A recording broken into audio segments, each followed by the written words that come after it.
Every week it feels like there is some sort of new controversy or community meltdown about one of Games Workshop's core games. From nerfing armies and points changes, releasing yet another new season or FAQ, and the constant, unending tide of new releases, it can sometimes feel just a bit overwhelming.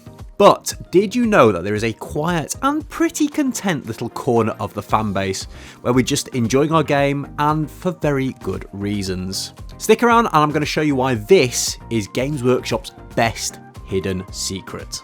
I'm Benji and welcome to Benji's Hobbies.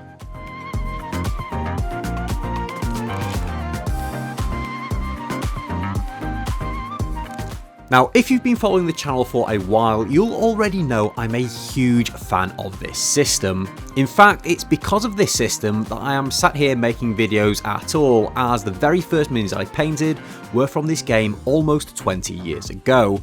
And it was the passionate and dedicated community that support this game that made me feel so welcome when I started wargaming again just a few years ago. I am of course talking about the Middle-earth strategy battle game. Games Workshop's most underrated and least talked about game. Amongst Age of Sigmar and 40k players, there does seem to be some surprise that this game still exists, and even more surprise that it has a strong and rather devoted fanbase. So why do I love this system so much? First up, the setting. Now, I grew up reading The Hobbit and The Lord of the Rings, and when the films were released, they absolutely blew me away. To this day, I still love the works of Tolkien and regularly re-listen to the audiobooks and rewatch the movies over and over and over again, and my wife is honestly pretty sick of it. I love being able to recreate some of my favourite scenes on the tabletop. Scenes such as the Fellowship's fight through Moria and of Theoden's heroic charge across the Pelennor fields. Also, having the ability to play out what-if scenarios is something I've always found really fun.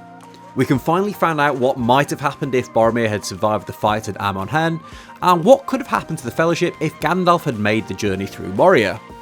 And whilst we're talking about Lord of the Rings media, I've been really enjoying the Rings of Power, and to keep up to date with the latest news and interviews on the series, I've been using Readly, who I'm really pleased to say have sponsored this video. If you've not heard of Readly, then where have you been? Readly is a digital magazine subscription that gives you access to more than 6,000 magazines and publications at your fingertips. In particular, I've enjoyed reading about the Rings of Power, which has had some really interesting articles written about it, especially in Empire magazine. Not only that, but I can also access loads of other magazines that interest me as well, such as Miniature Wargames and Practical Fish Keeping. Now that's a combo of interest that you don't come across every day. What I love most about Readly is everything is available on one app on my phone, including back issues, so wherever I am, I have magazines at my fingertips to read whenever I want. I also don't have to buy multiple magazines to read just the articles I want either, which, let's face it, wouldn't exactly be great for the environment or my wallet. If you're interested in checking out Readly, and I really hope you do, then you'll find a link down in the description below, which gives you an absolutely free 2-month trial that can be cancelled at any time if you don't like it. Right then, where was I? Oh yeah, why I love the Middle-earth strategy battle game. This system has some outstanding and truly iconic miniatures. Yes, some are a little dated, but despite some of them being over 20 years old, they still look pretty good to this day. Personally, I'd love to see some of these models updated by Games Workshop, and I still live in hope that one day they will be. I'm looking at you, High Elves. On the plus side though, given the age of the range, you can pick up second-hand minis pretty cheap, which is a nice bonus if you're building an army of slightly older models. That being said, to me the older miniatures are some of the most iconic that Games Workshop have ever made, such as the original Metal Fellowship, and some of the latest Forge World and plastic kits like the beautiful new Witch King and Elrond models are absolutely outstanding. Whilst there aren't a ton of releases for Middle-earth, they are released at a more steady rate than some of the other systems. Generally, we see a couple of new books a year, accompanied by a selection of new models and some re-releases of older models that have been rotated out. Other than the odd made-to-order run, we don't have any limited runs or that fear of missing out that comes with other games.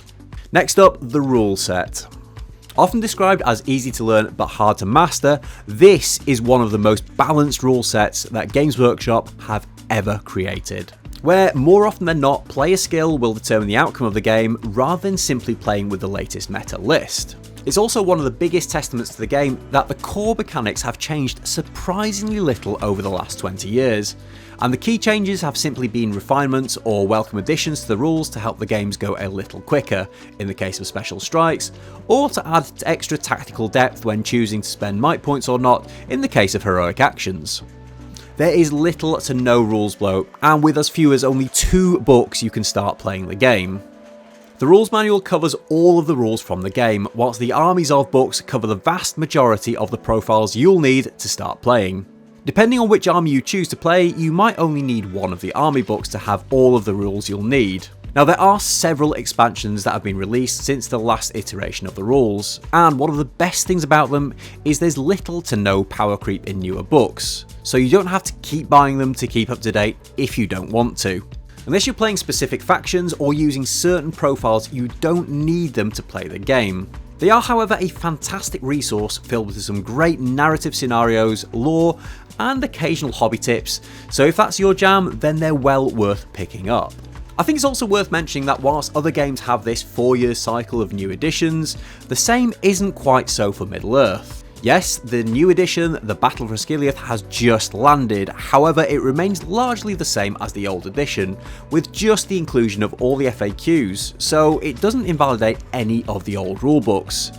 This is a very welcome change compared to how new editions are landed for other games. And talking of FAQs, these drop twice per year, once in February and once in August, so it doesn't feel like there's this constant churn of changes, again like we see in other games.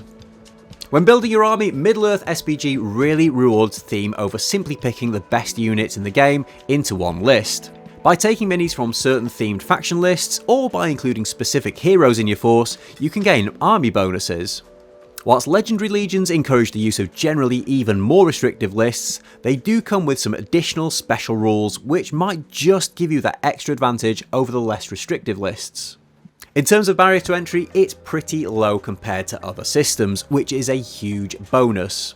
The game scales comfortably from as low as 200 or 300 up to 1,000 points, and this can be anything from a small handful to 80 plus miniatures depending on which faction you choose. For example, using the Super Elite Rangers of the North, you can play with just a handful of models, whilst playing with goblins means you need a whole table full of goblins to make up an army. Depending on your playstyle or your painting ambition, there is definitely an army in here for you. Being able to comfortably play at low points levels is a stark and welcome contrast to games of Age of Sigmar or Warhammer 40k, where it's pretty much considered the norm to play 2,000 points matches, which is a lot to buy, build and paint if you're just starting out in the game. Whilst I can't speak for elsewhere in the world, the UK certainly has a very healthy competitive scene, with tournaments being held pretty much weekly up and down the country. The largest by far is Ardacon, held every August right here in Manchester. Held over 5 days and hosting just shy of 200 strategy battle gamers, it really is a fantastic gathering of some of the most admirable players from across the world. Tournament game sizes also vary from tournament to tournament, which really encourages a mix of armies to be played. What might seem as more competitive at 500 points might not be at 700, so playing in tournaments feels fresh every time. It's rare that you see or play against the same list twice, and can lead to some unexpected armies ending up with podium finishes. What I really love about Middle-earth tournaments though is that generally only a small number of people go to seriously compete. Most players are simply going to play with their thematic armies or favourite heroes, rather than simply choosing the latest meta armies to try and win at all costs. Some of my absolute favourite games that I've ever played have been on lower tables, against opponents with armies that they just enjoy having on the tabletop. And I think ultimately that's where the Middle-earth community does tend to differ a little more from other wargaming communities, and why it really speaks to me personally. It feels that rather than there being a huge emphasis on playing a force because it's competitive, there is a far greater focus on taking cool, thematic armies or playing your favourite heroes than playing just to win at all costs.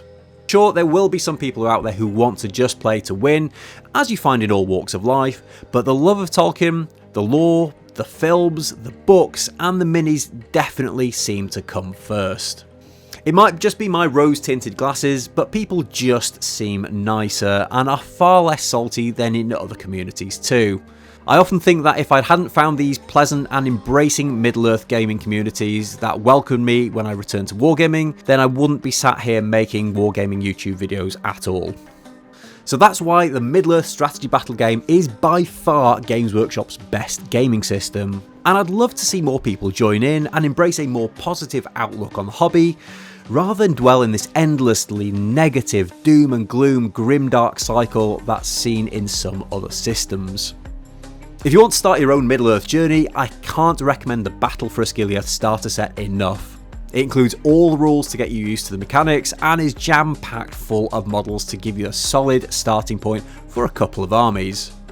If you want a full breakdown of this box, then go and check out my last video, and if you decide to pick the box up for yourself, then check out the links down below, and please consider using my affiliate code, where not only will you get a discount compared to Games Workshop prices, but you'll also be helping the channel out as well. So let me know in the comments below what your thoughts are on the Middle-earth strategy battle game. Is it a game you already play? Has this video piqued your interests? Or do you think I'm talking utter rubbish and that 40k is in the best state it's ever been in? Either way, I'd love to hear your thoughts, so let me know in the comments below and let's get the discussion flowing. Finally, make sure you check out Readly by following the link in the description. Your 2-month free trial is waiting for you, and remember that if it's not for you, then you can cancel it at any time, so you've literally got nothing to lose. As always, thank you so much for watching, and I hope to see you in the next video.